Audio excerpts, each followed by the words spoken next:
Қазақстандық актриса Лаоста құлдыққа түсті. Өзге елде қиындыққа тап болған қазақстандық қыз дәл қазіргі жағдайын өзінің әлеуметтік желідегі парақшасында жариялады. Актриса Әнел Бермағамбеттің айтуынша, ол Таиландқа ел көру үшін және табыс табу мақсатында барған. Алайда оны жұмысқа шақырған компания өкілдері алаяқ болып шығады. Отандасымыз Таиланд емес, Лаостағы еңбек құлдығына тап болғанын бірден сезеді. Басында бәрі жақсы еді. Қазақстандық қызды қымбат қонақ үйге орналастырып, уәдені үйіп төккен еді. Кешке қарай мені жаман ой мазалай бастады. Қазақстандағы құрбым да менің бұл сапарыма алаңдай бастады. Таңертең мен қонақ үйден шыққанда мені жеке жүргізуші қарсы алды. Біз әуежайға бардық, содан кейін Чианграйға ұштық.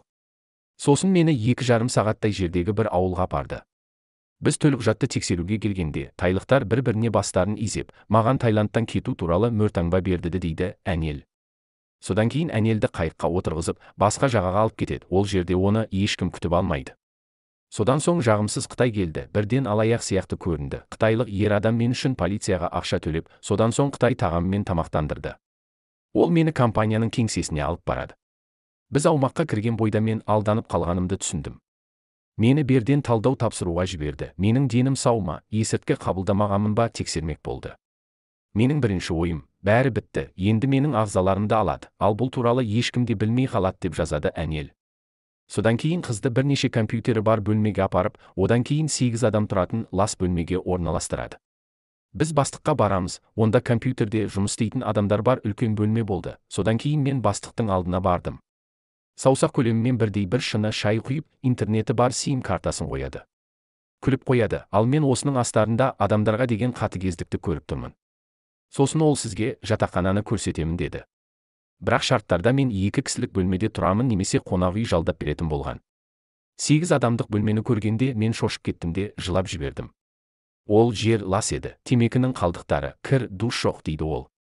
Әнелдің туыстары полицияға, Вьетнам, Таиланд елшіліктері және Лаос сыртқы істер министрлігіне хабарласқан, бірақ қыз осы уақыт ішінде онымен ешкім хабарласпағанын айтады. Қазір Лаоста жүргеніме 4 күн болды. Мен бір бөлмеде тығылып алдым. Ешкімді кіргізбеймін. Кеше қытайлықпен мұндай жағдайда жұмыс істемейтінімді айттым. Шығындарын өтеп, үйге қайтып кете алатынымды да түсіндірдім. Ол бұл кіріп шығып жүретін жер емес екенін айтты. Сөзінше, осында 1 жыл тұруым керек екен. Қатты шошып кеттім. Бұл инвестициялық платформа атын жамылған алаяқтар компаниясы. Мен клиенттермен жұмыс істейтін менеджер жұмысын орындауым керек еді. Белгілі болғандай бұл жерде олардың жеке жер телімі бар. Осылайша олар осындай заңсыз әрекеттерге барады деп жазады қыз. Қызылорда облысының полицейлері қылмыстық кодексінің 126 бабының 1 бөлігі адам ұрлаумен байланысты емес заңсыз бас бостандығынан айыру бойынша қылмыстық іс қозғап, сотқа дейінгі тергеу амалдары басталды. Айта кетейік, Әнел Бермағамбетова 2021 жылдың сәуір айында жарыққа шыққан «Офис за чертой» қазақстандық қорқынышты фильмінде басты рөлді сомдады. Вот, типа моя кровать. Это что такое? Я не буду тут жить.